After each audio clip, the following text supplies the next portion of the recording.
사도신경 하심으로 신앙 고백하시겠습니다. 전능하사 천지를 만드신 하나님 아버지를 내가 믿사오며 그 외아들 우리 주 예수 그리스도를 믿사오니 이는 성령으로 잉태하사 동정녀 마리아에게 나시고 본디오 빌라도에게 고난을 받으사 십자가에 못 박혀 죽으시고 장사한 지 사흘 만에 죽은 자 가운데서 다시 살아나시며 하늘에 오르사 전능하신 하나님 우편에 앉아 계시다가 저리로서 산자와 죽은 자를 심판하러 오시리라. 성령을 믿사오며 거룩한 공예와 성도가 서로 교통하는 것과 죄를 사하여 주시는 것과 몸이 다시 사는 것과 영원히 사는 것을 믿사옵나이다. 아멘. 찬송가 266장입니다. 찬송가 266장입니다. 주의 피로 이룬 생물 참 깊고 높도다. 구원하는 크신 능력 다 찬송할지랴. 찬송하세 주의 보혈 그 샘에 지금 나아가 죄의 깊이 빠진 이 몸 그 피로 씻어 맑히네.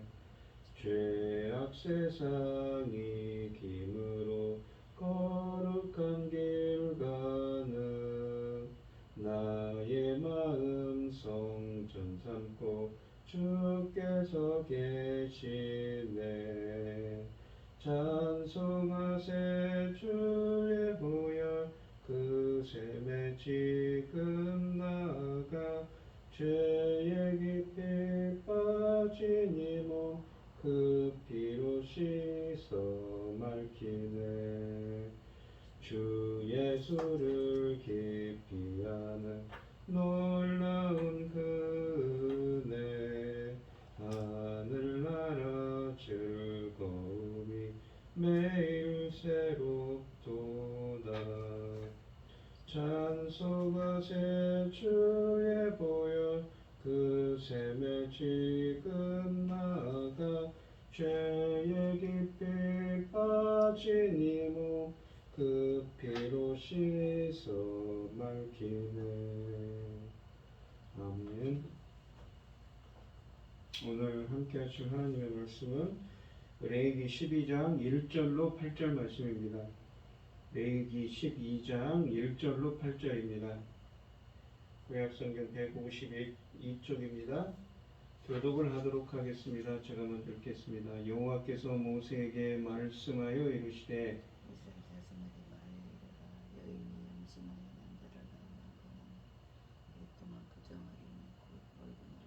이같이 부정할 것이며 여덟째 날에는 그 아이의 코피를 벨 것이요. 33일을 지나야 자녀의 깨끗하리니 정결하게 되는 기한이 차기 전에 성물을 만질지도 아니면 성소에 들어갈 때만 것이며 여자를 낳으면 그는 두 이래 동안 부정하리니 월경할 때와 같을 것이며 사멸이 깨끗하게 되면 66일을 지내야 하리라. 아들이나 딸이나 정결하게 되는 기한이 차면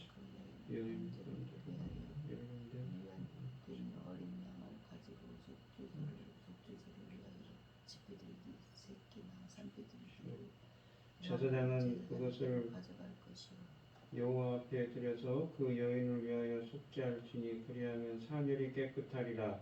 이는 아들이나 딸을 생산한 여인에게 대한 규례니라. 그 여인이 어린 양을 가지고 여인이 맺히지 못하면 산패들기 두 마리나 집회들기 새끼 두 마리를 가져다가 하나는 번제물로 하나는 속죄제물로 삼을 것이요 제사장은 그를 위하여 속죄할지니 그가 정결하리라. 아멘. 오늘 본문 말씀의 제목은 산모를 위한 배려입니다. 이 정결법의 두 번째 규례로서 출산한 산모의 정결과 부정에 관한 내용입니다. 여인은 출산 후에 정결 기간을 갖고 속죄와 정결을 위한 제사를 드려야 한다고 합니다. 이 레위기 12장은 출산 때 흘린 산혈로 인한 부정으로부터 정결을 회복하기 위한 정결 예식에 대한 규정을 기록하고 있습니다. 레위기 11장의 규정은 언약 백성의 거룩성을 유지하기 위해 먹을 수 있는 것과 먹으면 안 되는 부정하게 되는 것에 대한 규정이었는데, 이 레위기 12장은 언약 백성의 출산과 관련된 정결 규정을 기록합니다. 이 출산 정결 규정에는 이 창조와 언약의 모티브가 그 배경에 놓여 있습니다. 이 규정은 11장부터 15장까지 이어지는 정한 것과 부정한 것을 구별하는 규정의 일부이며, 피부병과 유출병과 관련된 규정들과 함께 레위기 11장의 부정한 짐승에 관한 규정과 대비를 이루고 있습니다. 즉 레위기 11장의 부정은 외부 요인이라고 할 수 있는 부정한 짐승이나 주범에 의해 생겨나는 것들인데 반해 이 레위기 12장부터 15장의 부정은 사람의 내적인 요인으로 생겨나는 것입니다. 레위기 12장에는 두 가지 중요한 논점이 있습니다. 첫째는 왜 사녀를, 그러니까 산부에게서 나온 임산부에서 나온 사녀를 부정하게 취급하느냐 하는 문제입니다. 시편 127편 3절은 자식들은 하나 여호와의 기업이고 태의 열매는 그의 상급이라고 할 정도로 구약 성경은 출산을 축복으로 여기고 있는데 왜 산모가 부정한 것일까요? 이런 이해는 사실 레위기 12장을 오해한 것입니다. 레위기 12장에서 부정한 것으로 여기는 것은 출산이 아니라 출산으로 인한 산혈이며, 정결의 대상은 출산한 여성의 자궁 근원이라고 7절에 말씀하고 있습니다. 두 번째 논점은 부정한 상태가 지속되는 기간입니다. 레위기 12장의 산혈로 인한 부정 기간은 레위기 11장의 부정 기간보다 훨씬 깁니다.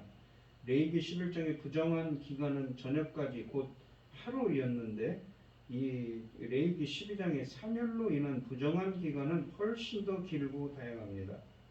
남자아이를 출산한 경우 7일간 부정한다고 2절에 쓰여져 있는데, 산혈은 3일이 지나야 정결하게 된다고 4절에 말씀하시는 데 반해서 여자아이를 출산한 경우에는 14일간 부정하게 되고, 산혈은 66일이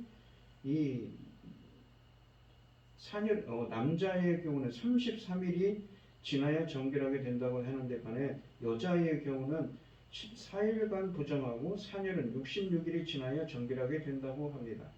왜 남자아이를 출산하면 부정기간이 짧고 여자아이를 출산하면 부정기간이 더 긴 것일까요? 이 두 질문은 레위기 12장의 핵심인 논점입니다. 이 레위기 12장 1절 5절은 산혈로 인한 부정기간입니다. 레위기 12장은 여인이 출산할 때 흘린 피로 인해 부정하게 된 것을 정결하게 하는 절차 규정을 기록하고 있습니다. 1절부터 4절은 1절부터 4절 상반절까지는 남아 출산, 남자아이를 출산한 경우의 부정기간을 기록하고, 4절 하반절은 부정기간 동안 성물과 성소 접근을 금지하는 규정을 기록하며, 5절은 여자아이를 출산하는 경우 부정한 기간을 기록합니다. 먼저 1절부터 4절 상반절까지 남자아이의 출산의 경우의 부정기간에 대해 설명하는데, 1절은 여호와께서 모세에게 말씀하셨다는 말로 시작합니다. 모세오경에서 이 표현은 하나님께서 모세를 통해 이스라엘 백성이나 제사장 그리고 다른 사람들에게 메시지를 전달할 때 사용되는 말입니다. 정결을 위한 제사는 제사장의 직무임에도 불구하고 이렇게 모세와 아론에게 말씀하지 않으셨습니다. 그 이유는 이 11장의 정결은 정결과 부정의 판단이 매우 명확하며 최종 판단 권한이 제사장에게 주어져 있는 반면에, 이 본문에 있는 출산과 정결 기간은 모두 산모가 판단할 일이지 제사장이 판단을 하는 일은 아니기 때문입니다. 2절 이 상반절에 이 이스라엘 자손에게 말하여 이르라는 레위기 12장의 메시지의 수신자이자 규정을 지켜야 할 대상이 이스라엘 자손들 모두라는 것을 보여줍니다. 2절 말씀은 여인이 임신하여 남자를 낳으면 7일 동안 부정하다고 합니다. 여인의 출산을 묘사하기에 씨를 뿌리다는 의미를 가진 자라라는 이 단어의 히피령을 사용합니다. 근데 이를 직역하면 씨를 생산하다, 생산하게 하다입니다. 임신을 표현하기 위해 동사 자라를 사용한 것은 일반적인 히브리어 용례에서 크게 벗어난 것입니다. 우리가 창세기 4장 1절에서 볼 수 있는 것처럼 일반적으로 임신과 출산을 말할 때는 야다와 하라라는 히브리어를 사용합니다. 남자가 여자와 동침하다는 야다이고 그래서 임신했다라는 말은 하라라는 히브리어를 사용합니다. 2절에서 임신한 아들이 낳은 아들을 벤이라고 그러니까 아들을 뜻하는 벤이라는 히브리어가 아니라 창세기 5장 2절에 나오는 자칼이라는 히브리어를 사용하고 4절에 딸을 낳은 경우에 딸을 네케바로 표현합니다. 이렇게 자칼, 네케바로 출산과 관련하여 아들과 딸을 자칼과 네케바로 표현하고 임신을 자라로 표현하는 경우는 레위기 12장이 유일합니다. 이런 특이한 이 말씀이 쓰여진 데에는 창세기 1장부터 3장을 반영하고 있는 것입니다. 창세기 1장 27절에서 하나님은 사람을 남자와 여자로 창조했다고 하며 자칼과 네케바를 사용합니다. 창세기 3장 15절은 여자의 후손과 뱀의 후손 사이의 전쟁을 말하면서 동사 자라를 사용하지는 않지만 자라의 명사형인 제라를 사용하여 이를 개역개정 이 한글 성경에는 후손으로 번역했습니다. 창세기 4장 26절에서 하와가 아벨 대신에 얻은 아들 셋을 주고 하나님께서 다른 씨를 주었다고 할 때 씨라는 말도 제라입니다. 레위기 12장이 여인의 출산에서 창세기 1장부터 3장에서 사용된 표현을 사용합니다. 이것이 의도된 것이라면 1절의 출산은 창세기 3장 15절에서 말한 여자의 후손의 출생, 그러니까 하나님의 예정된 하나님의 자손의 출생이고, 그래서 3절에서 할례를 통해 언약의 자손이라는 표징을 주신다는 사실을 하나님 앞에 고백하는 하나님의 언약과 약속을 가진 백성의 출생을 의도하고 있다는 것입니다. 2절 말씀은 산모가 남자아이를 출산하면 7일 동안 부정하다고 합니다. 2절에서 새겨보아야 할 것은 눈여겨보아야 할 것은 출산으로 인한 부정에 관한 문제입니다. 레위기 22장은 출생 자체가 신생아를 부정한 상태에 있는 것으로 보지 않고 산모만 부정한 상태에 있는 것으로 강조하고 있습니다. 산모를 부정하게 생각하는 이유는 2절 마지막 부분에서 월경할 때와 같이 부정할 것이며가 말하듯이 출산 과정에서 나온 피 때문에 부정하다는 것입니다. 구약성경에서 피 자체는 부정한 것이 아닙니다. 왜냐하면 생명을 뜻하는 말이 있죠. 오히려 피라는 것은 제사 과정을 통해 부정을 정결하게 하고 거룩하게 만드는 역할을 하며 생명체의 이 제단에 피를 뿌리는 의식들이 있죠. 또한 제단불에 피를 바르는 의식을 통해서 거룩하게 한다는 의미를 담고 있으며 이 생명체의 생명으로 인식됩니다. 하지만 이 피가 생명체의 체내에 있지 않고 배출되어 나온 경우에는 부정하다고 합니다. 그 이유는 피 흘림은 생명이 흘러나온 것이고 곧 생명체를 죽게 만들기 때문입니다. 한 가지 반드시 우리가 기억해야 할 것은 피 흘림은 모든 피를 두고 부정한 것으로 취급하지 않고 반드시 사람의 생식기에서 나온 것 피만 부정하다고 합니다. 구약성경은 코피를 비롯하여 상처로 인한 출혈을 절대 부정하게 취급하지 않습니다. 반면에 여인의 월경은 여인을 죽음에 이르게 하지는 않지만 출산의 도구인 이 생식기를 통해 피를 흘려 내보냈기 때문에 부정하게 취급된다는 것입니다. 마찬가지로 출산 과정에서 피 흘림은 이 산혈은 자연스럽고 당연한 결과이지만 출산의 도구인 피를 흘렸기 때문에 과정에서 부정하게 취급되는 것입니다.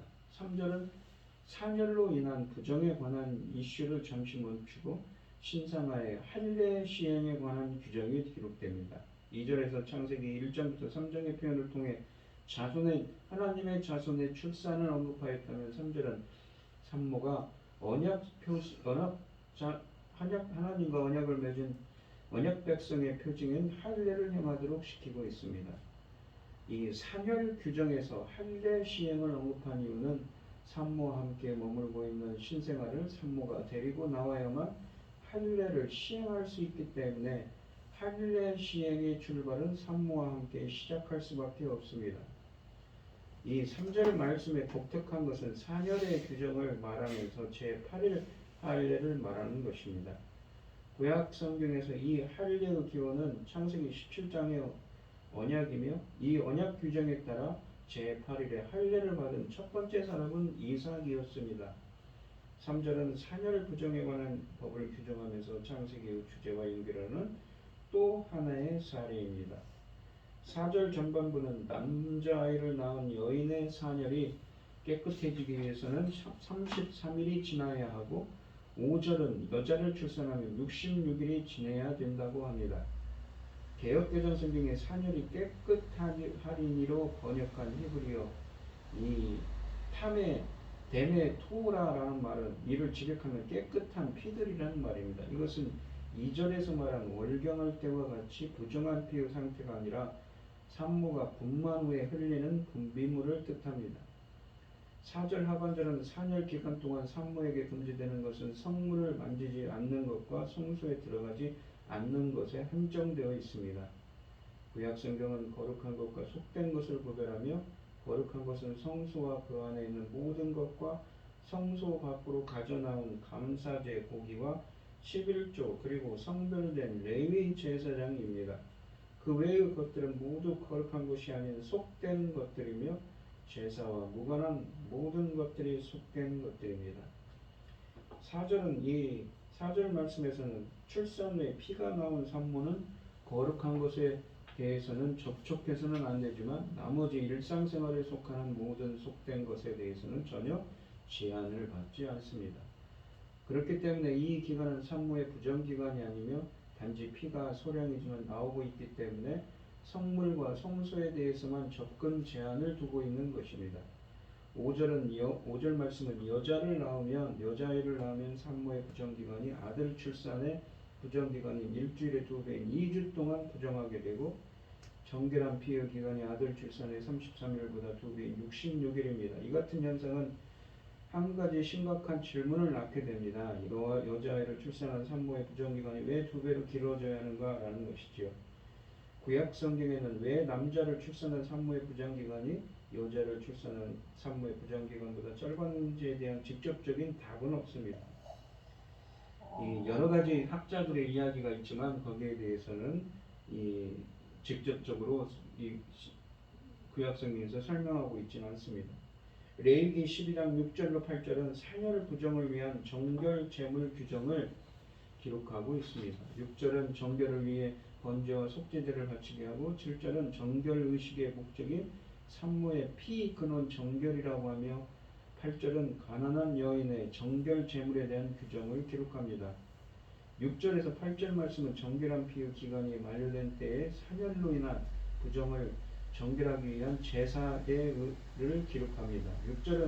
6절 말씀에서 산모에게 번제물로 일련된 어린 양과 속죄제물로 집비둘기 새끼나 산비둘기를 회막문 제사장에게 가져오라고 합니다.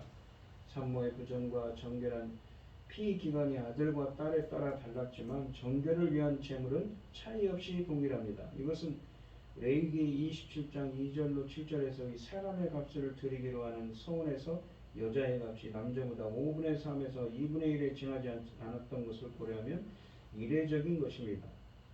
바치는 제물이 동일한 것은 남자와 여자를 구별하지 않았다는 것을 의미하며 아들과 딸 여부에 따라 다른 부정과 정결한 피 기간도 성차별을 의도한 것이 아니라는 것을 보여줍니다.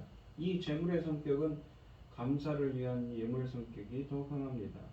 7절은 이 제사가 산모를 정결하기 위한 속죄의 목적으로 드리라고 말하고 있지만 그려진 예물의 구성을 보면 번제를 위해서는 일련된 어린 양이고 속죄제로 드리는 제물은 집비둘기나 새끼나 산비둘기 한 마리입니다. 번제물이 속죄제 제물보다 더 값비싼 어린 양이라는 것은 제물의 무게중심이 속죄제가 아니라 번제에 있음을 알 수 있습니다. 이때 드려지는 번제는 속죄를 위한 번제가 아니라 예물, 코르반으로 드려지는 감사의 예물이었던 자녀를 주신 것에 대한 감사의 표시인 것입니다. 그리고 속죄제는 범죄로 인한 속죄제가 아니라 정결을 위한 제사, 그러니까 정결제였습니다. 정결 의식의 목적과 그는 정결에 대해 7절에 설명하는데, 제사장이 산모의 제물을 여호와 앞으로 가져와서 그녀를 위해 속죄합니다. 일반적으로 평민의 속죄 제물을 번제단 앞으로 가져가서 제사를 집례하였는데, 7절은 번제단이라고 말하지 않고 여호와 앞이라고만 합니다. 일반적으로 속죄 제물을 드릴 때 여호와 앞이라는 표현은 회막안 지성소 앞을 의미합니다. 하지만 7절에서 여호와 앞은 번제단을 앞을 의미합니다. 7절은 속죄 제물을 통해 정결하게 하는 대상을 표시합니다. 7절은 그 대상을 사멸이라고 번역하였는데, 이를 직역하면 그녀의 피 근원입니다. 구약 성경에서 피는 생명으로 간주되기 때문에 그녀의 피 근원은 산모의 출산의 근원을 의미하는 말입니다. 이 피 근원은 두말할 것 없이 산모의 자궁을 의미합니다. 자궁을 정결하게 한다는 것은 새로운 출산을 위해 제사적으로 정결한 자궁으로 회복되었다는 것을 의미합니다. 이러한 산열, 정결 의식에서 산모의 피 근원을 정결하게 한다는 것은 산모의 출산이 죄가 아니라는 것을 보여줍니다. 만약 죄의 문제 있다면 용사에다가 나와야 됩니다.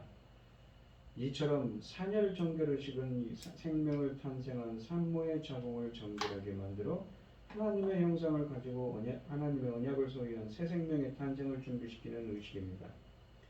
8절에서는 가난한 여인의 정결 예물에 대한 이 정결 제물에 대한 말씀을 쓰여져 기록되어 있습니다.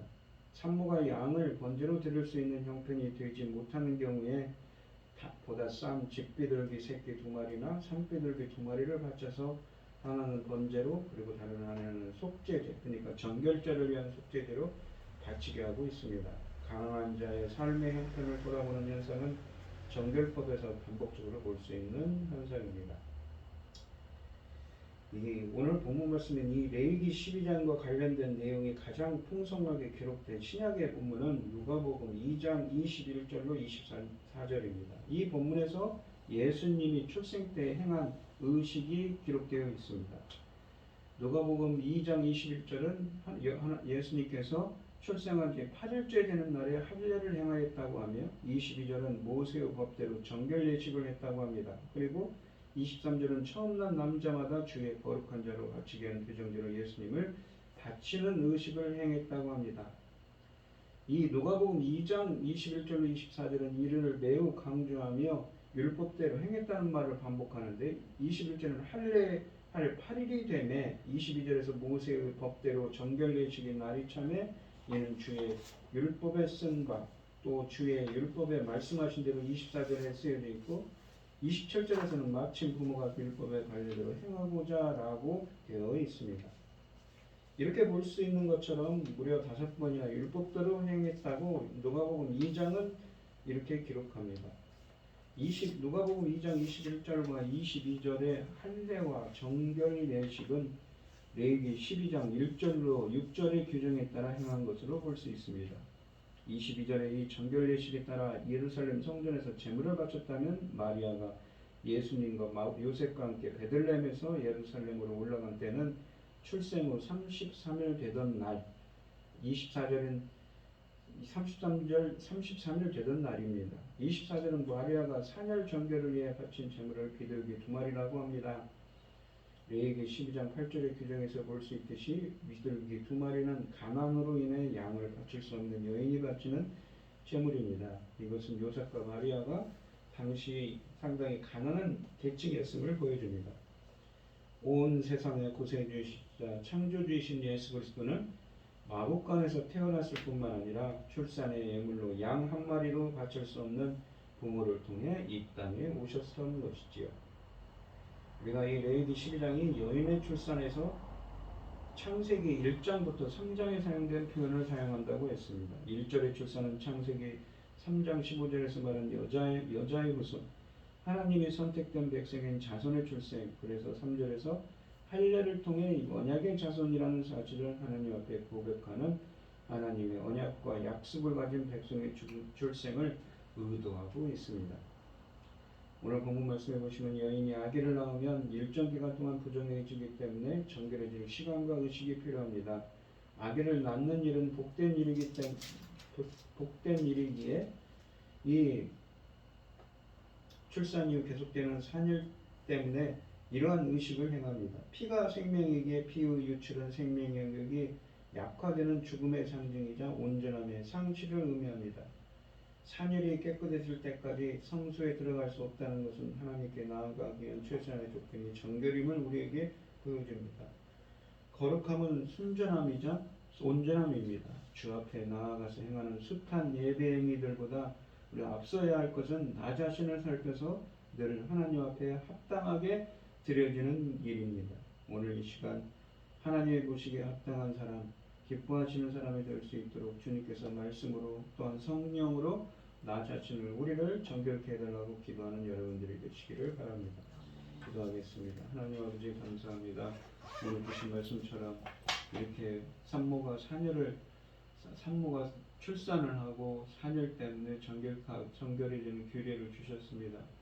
우리 인간들은 부족한 것도 더러운 것들이 많이 있기 때문에 이 육신을 입고 세상을 살아가는 공중 권세 잡은 자가 있는 세상을 살아가는 사람들이기 때문에 연약한 존재들입니다. 주님께서 십자가의 보혈로 성령으로 항상 깨끗하게 저희들을 정화시켜 주시옵시고 주님의 은혜가 내려주셔서 정결한 삶, 주님 보시기에 기뻐한 삶, 합당한 삶이 될 수 있도록 온전한 삶이 될 수 있도록 주님께서 인도하시고 함께하여 주시옵소서. 이 모든 말씀 거룩하신 예수 그리스도 이름으로 기도드립니다. 아멘. 하늘에 계신 우리 아버지여, 이름이 거룩히 여김을 받으시오며 나라의 마옵시며 뜻이 하늘에서 이룬 것 같이 땅에서도 이루어지이다. 오늘날 우리에게 일용할 양식을 주옵시고 우리가 우리에게 죄 지은 자를 사하여 준 것 같이 우리의 죄를 사하여 주옵시고 우리를 시험에 들게 하지 마옵시고 다만 악에서 구하옵소서. 대개 나라와 권세와 영광이 아버지께 영원히 있사옵나이다. 아멘. 오늘 주신 말씀 가지고 함께 기도할 때요, 먼저는 이 주님의 십자가의 보혈로 성령의 은혜로 우리를 정결케 해달라고 기도하시고 어려움을 당하신 분들과 각자 기도 제목을 가지고 주여 전청하시는 통수로 기도하도록 하겠습니다. 주여 주여 주여.